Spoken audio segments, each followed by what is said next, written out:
sorry. I'm getting ahead of myself. Been listening to a lot of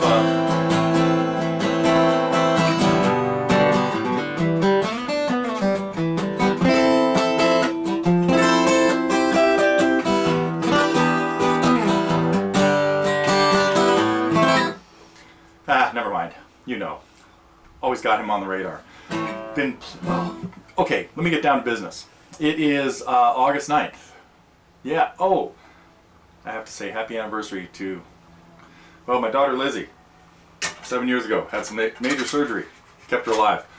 Happened on August 9th, 2007? 6. Yeah.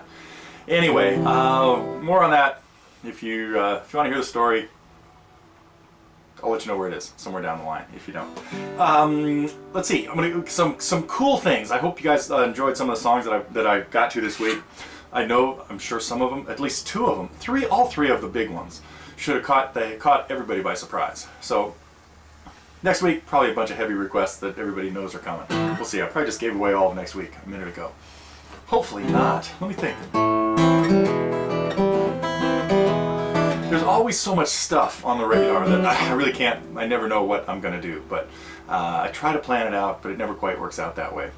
Also want to talk about some things going on the forum, and one of our members is about to embark on a cross-country, cross-continent journey. Scott Butler, traveling from Anchorage, Alaska, even a little further, Palmer, I think, to Missouri on his way. We'll drop by here at TG Central, sign the banner. So,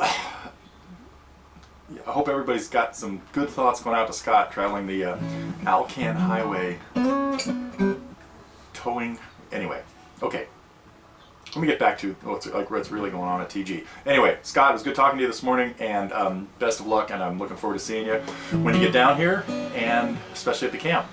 Oh, speaking of the camp, we have, I guess I'm just, really starting to get geared up for this, and are excited about what's happening. And I just want to let you know that, well, I guess I'm really just wondering if anybody has any questions or comments or wants to know anything more about what's going to be going on out there. So feel free to post them on the IGC forum or here or something. We'd like to start getting lined up with what people would like to see happen there, or wondering if such and such is going to happen. I have to excuse the construction zone going on here today. Never seems to fail that Fridays is construction and gardening day around here. So, anyway, so getting really pumped about the camp, getting excited about seeing Muriel and Al. Matter of fact, I got to start practicing my Al tunes. Uh-oh. Oh, it's in B minor. There we go.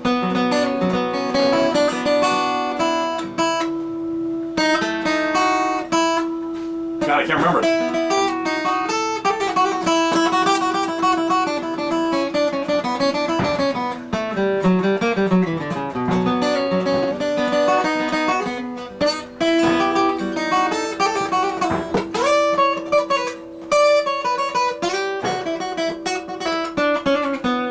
Man, I gotta brush up on Al's tunes. I might have to play some of them with him. There'll be some easy ones. Hope to get to do that. Okay, wait a minute. I gotta get grounded here. Let's see. I already talked about Scott and the camp. Oh, the songs this week. Hope everybody got a lot out of Sandy's dissection of Sister Goldenhair, because every one of her lessons has valuable information. She just comes up with great questions and has is making great progress in everything. So always, again, a little bit more on the theoretical side than the playing side, because she has a lot of a very common problem that people have is can play a lot of stuff but don't always know enough about what's really going on to be able to alter it and make it your own. That brings me into something I was going to try to save for later, and it has to do with accurate tabs. I'm gonna save this. Let me give you the rundown of songs. We had Sandy looking at Sister Goldenhair, and there's something. Oh, and then the Fool on the Hill thing. This has been, you guys. I really gotta congratulate you guys with what happened last week with the stuff you figured out. There are a bunch of different ways to play these chords. And Willem, congratulations on coming up with the one I really like the best. I think I put this into part 2, but it's this one and this one.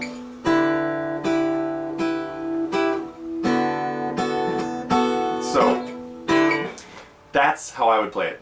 And I think that's what I said in part 2. But so we got to part 2 of The Fool on the Hill, and in next week, you guessed it, part 3.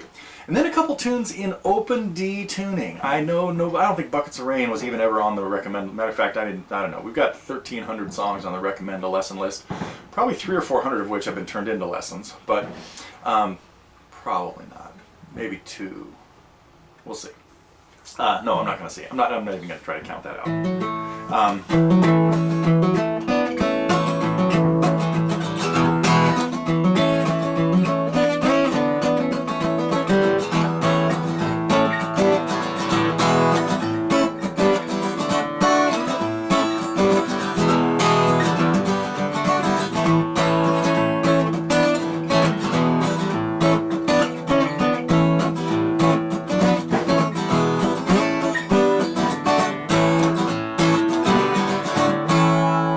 Reminds me of Dave Mason. I've been thinking about doing some Dave Mason songs.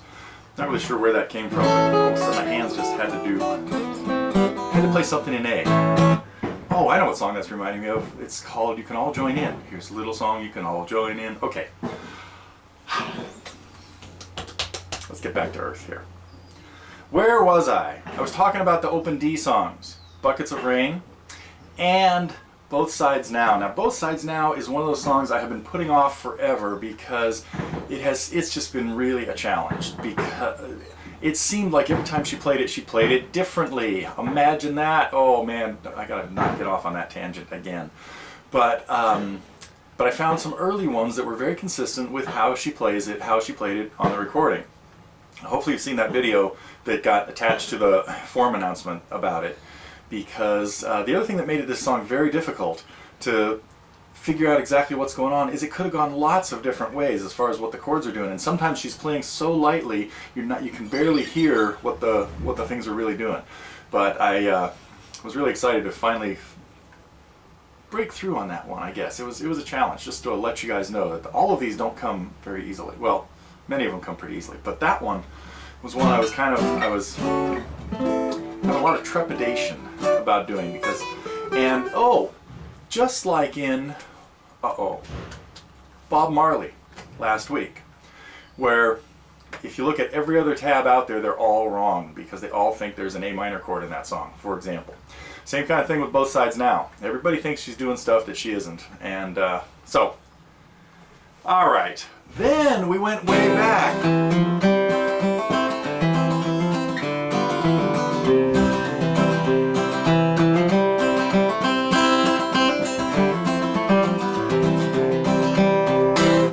To the origins of bluegrass and the early days of American folk stuff.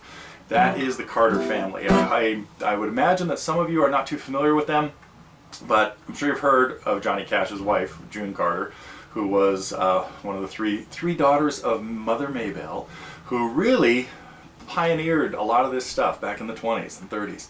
So, hope you enjoyed that lesson on Wildwood Flower. We may get to some more stuff like that. What do you think?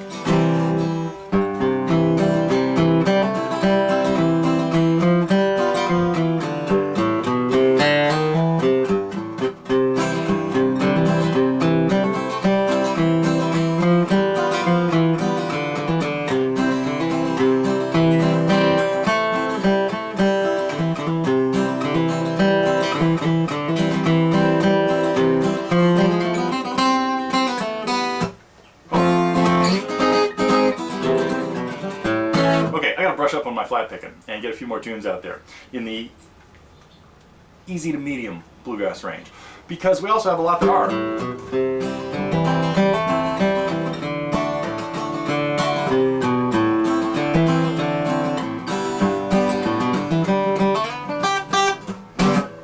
Like that.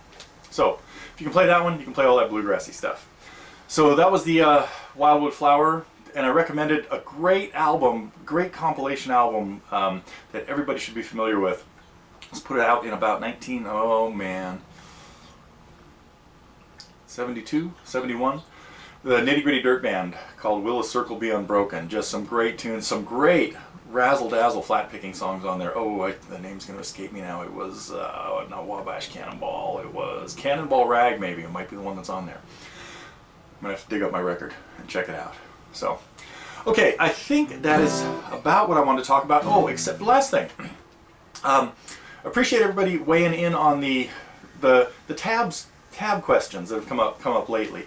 And as people that have been around here for a long time know, there's sort of the TG philosophy of learning stuff, and it's not to just learn to play a song note for note exactly the way Neil Young played it, or Graham Nash played it, or Steve Howe played it, because he plays the darn thing differently every time. The better the musician, the more varieties show up every day. And so when there are things like improvised chord solos,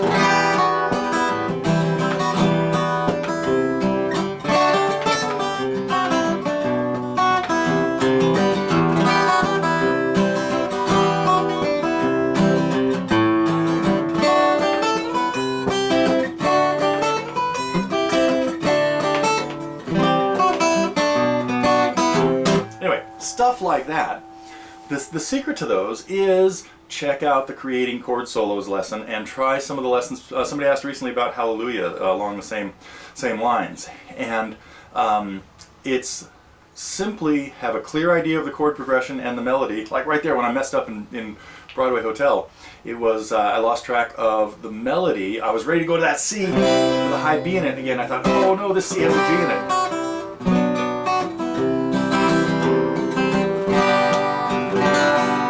If we can do the next part. All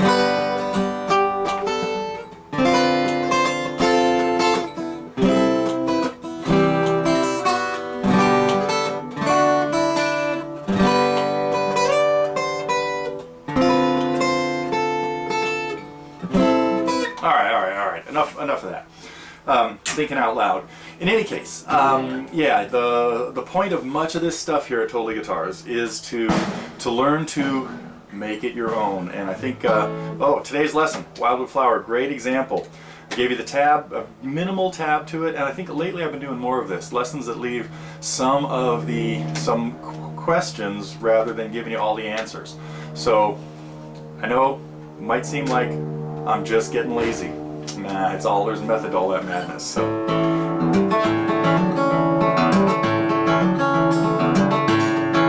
another one I gotta get to soon.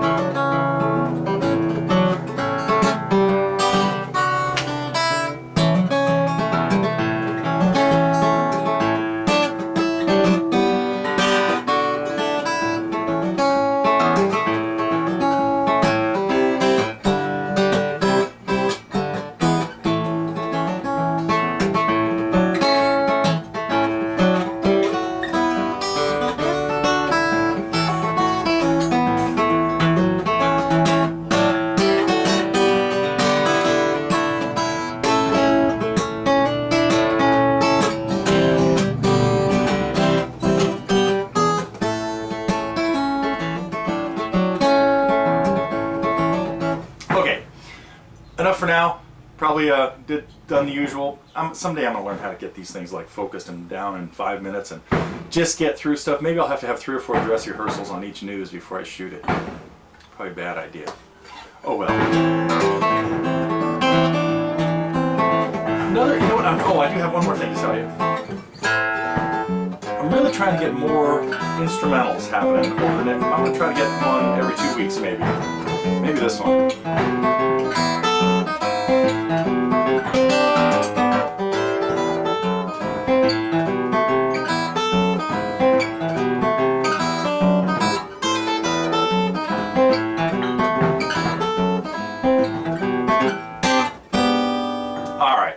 I'm out of here till next week, and again, any questions on the camp, we would be love to have questions and even suggestions right now, because now we're getting into the nitty-gritty stage of minute-by-minute planning, or at least hour by hour, and we'll see what's going to happen there. So, okay, I will. I'm gonna wrap up and go help my neighbors with their bricks. See you next week.